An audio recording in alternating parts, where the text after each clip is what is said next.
เฮียอายผู้นักก้อยเด้อไอ้หลวงอันนี้ไก่นางนางอายสิได้ไก่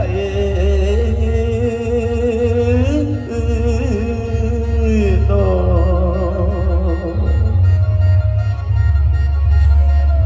ไก่ได้กลัว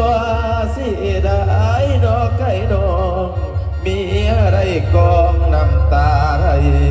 นอนโนไม่อยากให้ผัวไปนู่นแต่มันมีความจำเป็นนางนางอายสิไก่เมียแพ้เป็นห่วงแหงเมียของข้าเมื่อยข้ามมันหักจามโนเป็นแล้วแนวลาสาวพันตาสางนานา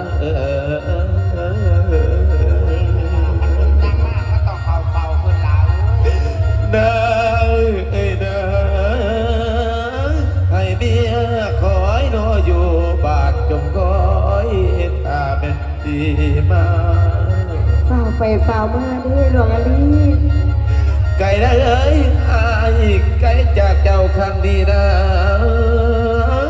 อายก็ห่างแต่เพียงกายเลือเพียงเสร็จเรียกเสร็จงานกลับมาหาลูกกับเมียได้อายนางส่วนวัดใจของสายนี่อยู่เฮือนโลกาเมืองนองลูกทั้งสา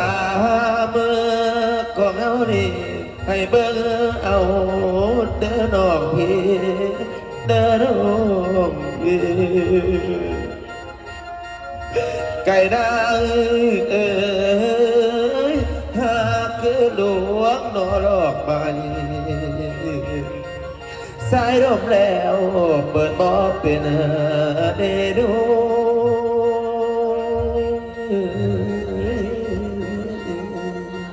โอ้โอ้เมียพี่เมียพี่ไก่สวบตาบสลายขันเม็นดินทรายบ่ปีบ่ว่างดอกให้แก่ไทยอายจากไปเมื่อนี้อายก็ห่างไปเพียงกายย้อนองค์ราชากษัตริย์ได้ตัดสั่งในตอนนี้ขันบอกไปบ่ใดพวกเขาสิข้อขาดนะแนวคำสั่งขององค์เจ้าหน้านองเจ้าอีอายสิไปก่อนเด้อแต่ว่าอายก็บ่ได้ไปผู้เดียวหรอกอายสิไปกับป้าเจ้ยรักษาเนื้อรักษาตัวนี่ด้วยหลวงอันนี้อีไปน้ำพลูกเตามันน้ำแล้วก็หลวงพร้อมแล้วก็แม่ป้านี่ไปเพิ่นเบาหยังเพิ่นตั้งหยังแม่ป้าจังสิกลับขึ้นมาบ่อีหลาอยู่เฮือนอยู่ต้านเบิ่งเป็ดเบิ่งไก่ให้ป้าเด้อหลาเด้อเบิ่งเป็ดป้าอย่าให้เป็ดป้าปากอยากได้หยังสั่งปันเดลูกเตาเจ้าเด้อป้าเจ้ยพอสิไปเก็บเครื่องเก็บเดี๋ยวป้าเจ้ยมาลาสิเบิ่งเป็ดกับไก่ให้ดอกลาจะเอาไปไว้สวนเอาไปสวนข้าวโพดพุ่นเดียวลาทำป้าจะไว้สั่งมึงสั่งป้าเจ้ยเด้อป้าเจ้ยไก่คุณหลวงเอิ้นยังล่ะป้าเจ้ยซื้อนี่ไม่กินในเด้อป้าเจ้ยเข้าไปฝ่ามึงอย่าลืมลูกกับเมียได้อายซื้อยังล่ะเมียเสียของไปถึงสาวบ้านเสียไปอายตาเมียเสียของอยู่บ้านทำอายเท้าขึ้นให้คิดห่วงลูกกับเมียอยู่บ้านเด้อไอ้หลวงอันนี้รักษาเนื้อรักษาตัวลูกหลานเมียจะไปเก็บเครื่องให้พ่อลูกหลานเอาเบิ่งลูกเบิ่งน้ำถามเด้อไปเก็บเครื่องเก็บของก็เมียก่อนนั่นแม่นบ่แม่นจะบ่กูหูจักแล้วกูหูจักแล้วจะหูจักอีหยังพอลูกเตาฮะจะหูจักอีหยังพวกนี้มันสิพี่เมียนเครื่องเจ้าพี่เด้ป้าเจ้ยเป้าไปทั่วที่ทั่วแดนเมียนเครื่องนี่มันสิว่าจังไดเป้าจังไดเมียนเครื่องตัวนี้กูยังว่าแหละบักลาที่ตั้งยังป้าลูกเราพ่ออยากกินหมักสะอาดป้าเจ้ยยังหมักสะอาดจักแต่ได้ยินแต่เขาเอิ้นยังหมักสะอาดลูกป้าเจ้ยเว้าจังได๋มาหมักสะอาดยังเฮ้ยหมักสะอาด บ่จักบาบังหงหันบ่เฮ้ย โต้นปากเขาอายุ บางสั่งสระ กูเจ้าคนมาเกียง แม่เนี่ยมาเกี่ยงก็มาเจอผ้ามาหมักสะอาดเนี่ย เด้อด่าพอลูกจักซี่แล้วยอดว่ามันเป็นจักซี่แล้วจะมาคู่บ่ได้ลูกขนาด โอ้ยหายแต่ลูกเตาหลายอีตัว แล้ว แล้ว ป้า เนี่ย จะข้าวไปเด้อมาเตะคำเตะมือเด้อหลาเด้อ สอนไส้ประหยัดกันก่อน หมูให้ป้าเลยเด้อระวังใหญ่หมูปากเวอร์เด้อ ปัจเจย อย่างบ่ให้หมู เดี๋ยว ปาก เรา เบิ่ง ท่านได้สั่งอยู่ ตั้งอีหยังลูกหลา ไล่แต่ละวอนบางอ่อนยังว่าท่านไล่อยู่ เอาจะตีตั้งหยังลูก บางอ่อนอยากกินโอเลี้ยงติ่ง อีหยังโอลิงจริงอะ เห็นเขาว่ามันเป็นน้ำใสๆแล้วก็เป็นน้ำสีแดงๆอ่ะ โอ้ยอันนั้นมันเป็นโอลิงจริงล่ะเอ้ย เป็นหยัง อันนั้นมันกาแฟ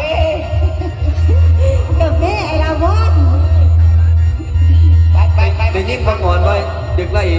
แบบของเจ้านี่นะนี่ โอ้ยลาเอ้ยก็จะได้แบบของป่าหันบ่ บ่มีเด้อนี่ ต้องย่างออกไปปุ่นเด้อลาเด้อไปแถวดงแถวดอนไปแถวตาลเปรี้ยวก็ได้ ไป เป็น เฮ็ด จั ห ง ยัง ไหน ตอดเอา ป้าเจ้ย เอ้า ไอสอนไส้สั่งนะตีปัจเจย ดันอย่างไร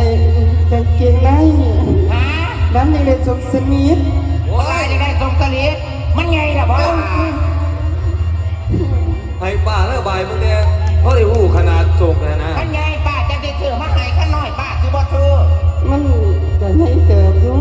กูว่าว่าแอวมึงนี่ไงบ่ อันใหญ่ป้าเจ้ยก็ นั่ เนี่ย น มึ ใส่ ง เบ ตี อร์หยังนะ ก็เนี่ยเบิ่งหลานตีใส่เบอร์หยัง เบอร์หยัง ป้าเจ้ย สงสัยเบอร์เศร้า นะเอ้ย เออ นี่สั่งมึงเบิ่งเป็ดกูได้เด้อ สิเบิ่งให้ลอง เออมึงอย่าให้เป็ดกูปากเป้ไร ไปเฝ้าย่างเต้าเอ้ยเอา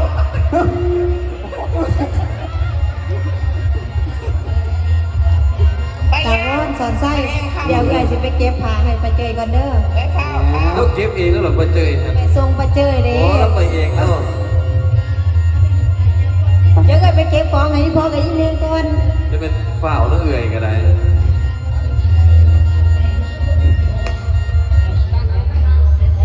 เขาสิมีคำจ่าว่าจังไรในตอนนี้คำสีโนกับเท้าทองดีนั่นคือว่าที่พญาทรงธรรมเพื่อเลยเอามาเรียกบุญเป็นลูกบุญธรรมนี่ละเจ้าสิจ๋าเบาต่อผู้ฟัง บัดนี้ทองดีเอ้ยไปสตินาน้อยไปว่าว่าจะขานมึงดูให้ท่านผู้ชมทั้งหลายเพิ่นหูเห็นในตอนนี้ทองดีรับบทแสดงโดยศิลปินหนุ่มยอดฮิตอารมณ์ดีบ่าวคำพี่น้อยแทงคำเล่นขมวนขอบอกให้พี่น้องคนม้วนกันหน่อย ใจในตอนนี้ลาบังเบทีน้าใส่แจงไฟสีแสงนั้นสาดส่องแนมเป็นบนที่น้องได้มั่งหุ่มหลอกอังอ่อนลาครับพี่แสนดีใจกะรอเห็นแม่พอมังอุดหนุนนี่แหละเป็นแต่บุญน้อของนาในหัวงานศรัทธาเจ้าลามากินปลากินเนื้อข้าวอาหารดีมีหลายอย่างบ่อยข้างเพิ่นจะไม่ตั้งแต่แล้วและสมมนุมาอาจแบ่งสัทธาแต่งเป็นงานมุ่นนี่แหละบ่ลืมมนต์บ่เดิมคนผู้ที่นำแม่น้องไปจ้างลาทั้งมุนาดีใจด้วยความอ่ำน้อยทุกภาคส่วนเศร้าที่เหมือนแทนคำแดงขมูลขอเชิญชวนพวกพี่น้อง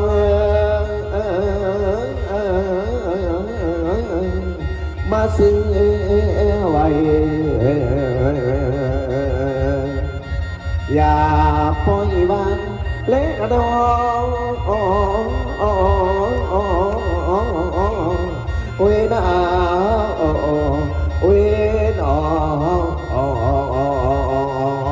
ละนะสมมุติน้ำไปตามเรียบบอกเครื่องแก่กับไฟกองท่องดีเด้อสื่อคอยอยู่ในเดือนข่าวแสดงท่องดีเองก็มีอายุซื้อบาคำสี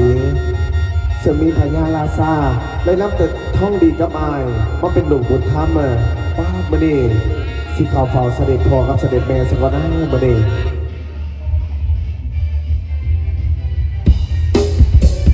เจ้าสิจาตานต่อบุฟังพี่น้องได้พบและสัมผัสกับคำสีรับบทแสดงโดย ศิลปินสืบทอดตำนานหมอลำสมภารบทสำนีมอบให้พี่น้องบนกันหน่อยเป็นมาให้น้ำใจให้อยู่ดีมีแห้งเนาะศัตรูก็คือกันเด้อมาจากบึงกาฬโอ้ยพี่น้องเลยดีใจมาให้น้ำใจวันนี้เนาะวัดสุขุสุขคนแต่ว่าเสียงมือนี้นี่จักสิเป็นยังไงล่ะพี่น้อง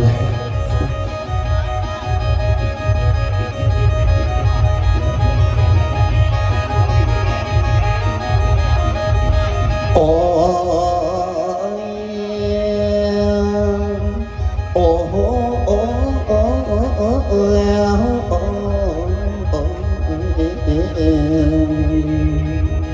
อ้โอ้แล้วว่าเดือนเลยเดือนเพิ่นมาเดือนน้องสามขอหัวลมไว้มาหนาวห่วงโอ้ยนอนละดัง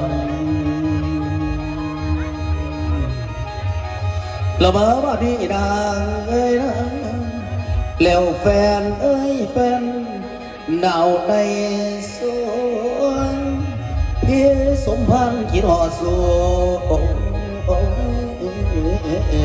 ผู้ไก่บ้านแม่นลางกันแสนลำพันโอ้ยน้องโอ้ยน้อง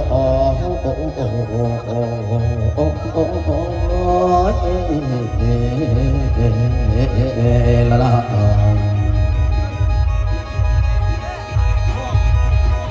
ละมาบ้านี้เวลาหมายรู้ใจคำควันเสียพ้นแล้วพอ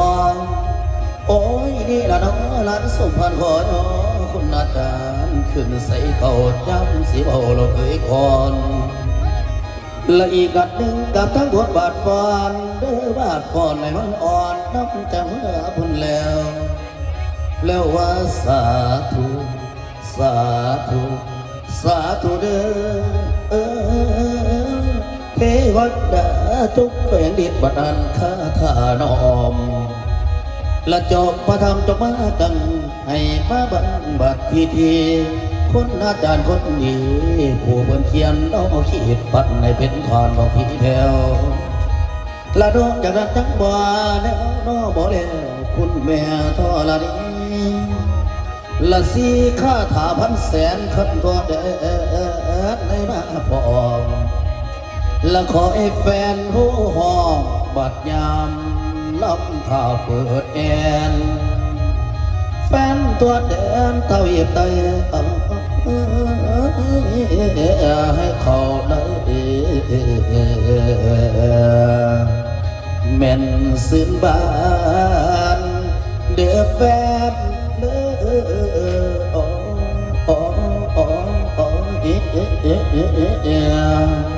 โอ้ย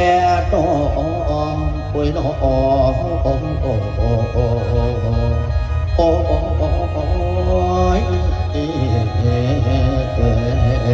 ละน้อง